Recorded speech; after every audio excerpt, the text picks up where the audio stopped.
Bonjour, je vous retrouve aujourd'hui pour une petite vidéo complémentaire à la vidéo sur les tarots et oracles comme outils de développement personnel et de travail sur soi, avec aujourd'hui un petit exemple personnel. Donc un tirage, même deux tirages que j'ai fait avec des différents jeux sur une problématique que j'ai en ce moment. Donc c'est pour vous montrer concrètement comment se servir des cartes. Et puis aussi peut-être parce que la leçon, finalement, la morale un petit peu de l'histoire pourra peut-être aussi vous aider. Donc là, c'est vrai que j'ai eu hier une certaine, enfin pas vraiment dire un conflit, mais en tout cas une certaine opposition, une certaine tension avec ma hiérarchie. Et c'est pas la première fois que ça m'arrive et dans différents postes que j'ai occupés, hein. Et là, c'est vrai que c'est quelque chose qui a tendance à se répéter chez moi. Alors, du coup, j'ai essayé de comprendre pourquoi est-ce que je remonterais à nouveau cette situation qui faisait en moi remonter un sentiment d'injustice et de rejet. En tout cas, que je n'ai pas tout de suite perçu comme ça, hein. Bien sûr, sur le coup, il y a toujours l'émotion qui se manifeste, donc c'est plutôt la colère, voilà, l'incompréhension. Et donc, c'est vrai quand on ressent ces émotions qui sont considérées négatives, entre guillemets, on peut avoir plutôt tendance bon, à vouloir voilà, un peu les nier ou s'en débarrasser ou remettre la faute sur quelqu'un d'autre. Et finalement, enfin, c'est très, très important aussi bon, de laisser ces émotions s'exprimer sur le coup, c'est ce que j'ai fait, hein. Et voilà, ça m'a un peu perturbé quelques heures, on va dire. Mais finalement, dans un deuxième temps, après avoir reconnu et écouté cette émotion, on peut se demander qu'est-ce qu'elle vient nous dire, puisqu'elles sont des messagères, les émotions. Donc, qu'est-ce que veut me dire cette émotion de colère, d'injustice, d'incompréhension que j'ai pu ressentir? Qu'est-ce qu'elle veut me faire comprendre? Donc aujourd'hui, j'ai décidé de me poser plus au calme, voilà, après avoir pris un peu de recul sur la situation et de demander leur avis aux cartes. Donc j'ai utilisé l'oracle d'Anka qui est vraiment spécifique, euh, spécifiquement lié à un travail de libération de mémoire et voilà. Du coup, je le trouve assez pertinent. Vraiment, à chaque fois que j'ai utilisé, ça a été plutôt juste. Et donc, il est composé en fait de trois couleurs, de cartes de trois couleurs, trois familles. Une couleur pour chaque, voilà, chaque emplacement. Donc, par exemple, les cartes rouges, ça va être pour vous dire à quand remonte l'origine, en fait, la racine de votre problématique, de votre blessure. Ensuite, les cartes roses, ce sera plus pour savoir quelle est la raison, à quoi c'est lié. Et enfin, la famille violette pour vous donner un outil concret de libération. Donc moi, par exemple, j'ai eu en carte rouge sur les origines, sur la racine un peu de mon problème, les blessures de l'âme. Donc déjà, tout de suite, bon, moi, je me dis que c'est par rapport à quelque chose de plus profond, cette problématique que je rencontre au niveau professionnel, qu'elle est liée en fait à une blessure qui demande à être vue, à être travaillée.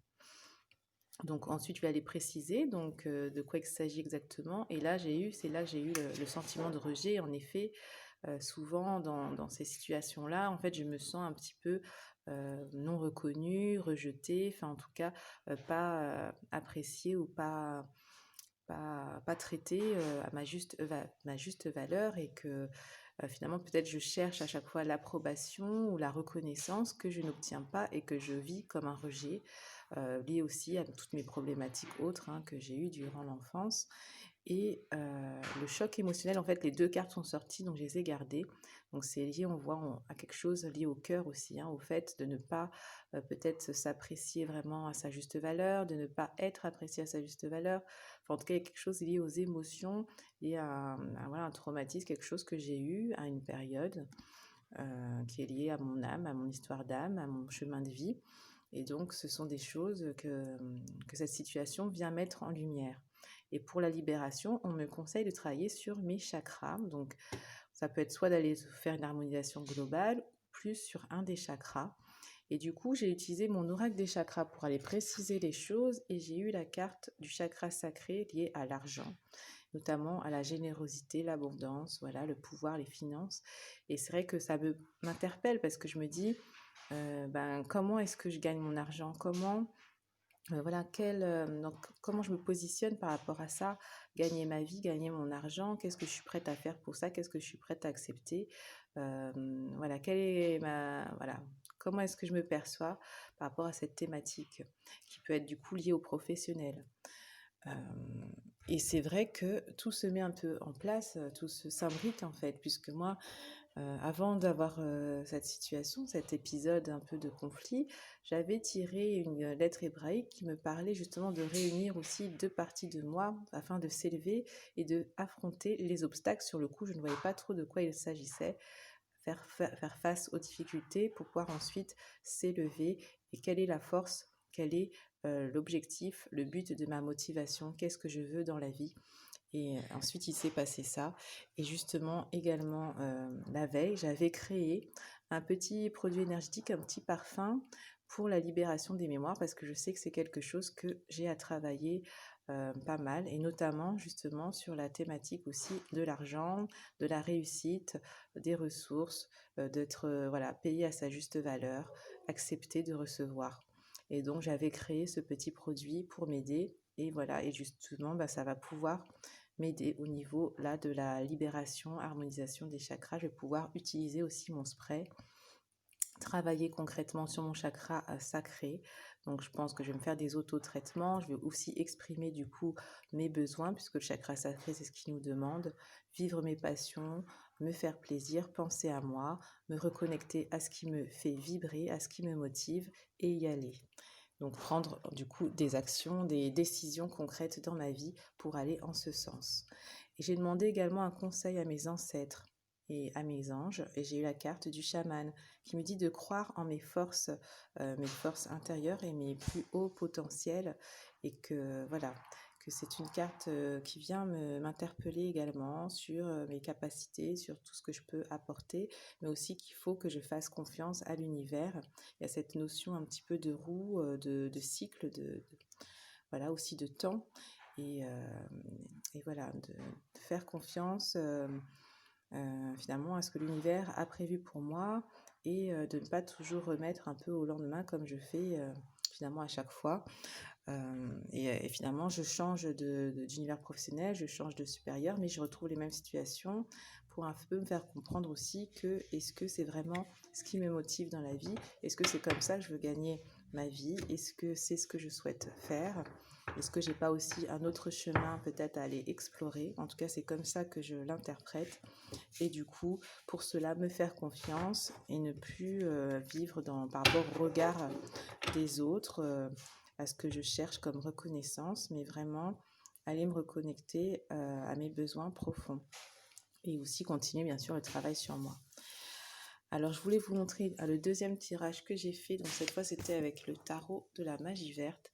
Donc là j'ai mis déjà une carte pour moi pour me représenter, donc j'ai eu la carte un peu de l'empereur, c'est-à-dire je suis vraiment posée dans mon cadre et c'est vrai que justement je me faisais cette réflexion que j'étais assez contente d'avoir un poste un peu voilà, un peu pépère entre guillemets, c'est-à-dire voilà, j'ai mes petites routines, mes petites habitudes, mon petit cadre et puis voilà, j'ai pas à me prendre trop la tête en fait. Donc je suis vraiment dans ce côté carré, mais peut-être qui m'enferme aussi, mais c'est me porte une stabilité en effet, et du coup j'en ai besoin, c'est une sécurité. Donc là j'ai demandé une carte pour représenter ma responsable, donc là elle est apparue sous cette forme, et là moi ce qui m'a interpellée c'est le côté qu'elle a l'air d'écouter, ou qu'elle nous dit d'écouter quelque chose. Donc je me suis dit qu'elle était là finalement cette situation, en effet pour me transmettre un message que je dois écouter. Est-ce que je vais être capable d'écouter ce que m'envoie voilà, comme signe, comme message, l'univers, mes guides, etc. La vie, tout simplement. Donc que cette personne-là, elle est là pour me faire comprendre quelque chose, pour que j'écoute un message. Et là, j'avais demandé une carte pour représenter mon travail, voilà, ma situation professionnelle, enfin mon contexte professionnel. Et j'ai eu la carte de la reine d'épée. Donc moi, ça m'a fait penser donc, au fait d'être en capacité voilà, de faire ses choix, de trancher, de prendre des décisions, d'y aller, quoi, d'être avec ce couteau qu'elle brandit, voilà, de couper une situation, de voilà, s'affranchir de quelque chose. Bon, là, c'est des interprétations, du coup, vraiment, selon les images, selon mon ressenti par rapport aux cartes. Et ça, je pense que c'est à chacun, en effet, de voir ce que les cartes peuvent lui transmettre. Ensuite, j'avais demandé des cartes pour représenter ce conflit, représenter comment est-ce que je peux le gérer au mieux et comment je peux ensuite m'en libérer. Donc moi, j'ai vu ça, donc cette carte de la mort, l'arcane sans nom, le 13, que c'était en effet quelque chose pour me dire qu'il était peut-être temps de passer à autre chose, voilà, de se tourner vers un autre chemin, un autre futur, peut-être une autre activité professionnelle. Ce qui est marrant, c'est qu'à chaque fois, les personnages sont tous de dos pour représenter, voilà, ce que je dois comprendre de cette situation. On voit tous des personnages tournés vers autre chose, vers, voilà, vers ce papa et ce garçon qui s'en vont vers ce papillon qui signifie la transformation. Cette femme qui est devant une porte qui est à moitié ouverte. Est-ce qu'elle va décider de franchir le seuil ou pas? Est-ce que je vais accepter de faire un pas vers autre chose ou est-ce que voilà, je préfère rester avec mes poids, avec ce que je porte? Et là, comment je peux m'en libérer? Est-ce que je vais accepter de prendre le train de ce voyage? Est-ce que je vais prendre ce bateau qui m'emmène vers d'autres horizons, vers un univers inconnu qu'on ne connaît pas encore? Est-ce que voilà, c'est peut-être des questions que je peux me poser? Donc c'est pour vous donner un peu ce que les cartes peuvent vous aider à faire quand vous avez une difficulté et comment moi je m'en sers. Donc créer un peu vos propres tirages, voir vos interprétations et c'est à vous de voir qu'est-ce qui vous parle, qu'est-ce qui résonne. Donc voilà, j'espère que peut-être ça pourra vous aider à faire aussi vous-même vos tirages et pouvoir débloquer comme ça des situations. Donc là, moi, du coup, j'ai compris que je ne devais pas nourrir la colère. Bon, bien sûr, il faut l'exprimer, l'évacuer, il n'y avait pas de souci, la reconnaître, elle est là pour quelque chose. Mais qu'après, au-delà de ça, il y a un message à comprendre qui est sur mon positionnement. Vers où je souhaite aller, quelle est la destination que je souhaite prendre, quels sont les choix que je fais, est-ce que je choisis de rester où je suis, où je ne suis pas épanouie, et à chaque fois je change pour essayer de trouver mieux, mais finalement les mêmes situations se reproduisent, est-ce que j'ai envie de briser ce cycle et aller vers autre chose qui m'épanouira davantage, vers quelque chose peut-être d'inconnu, ou est-ce que, voilà, donc c'est à moi après de prendre mes décisions et de faire mes libérations. Écoutez, je vous souhaite bon courage aussi et n'hésitez pas si vous avez des questions. À bientôt.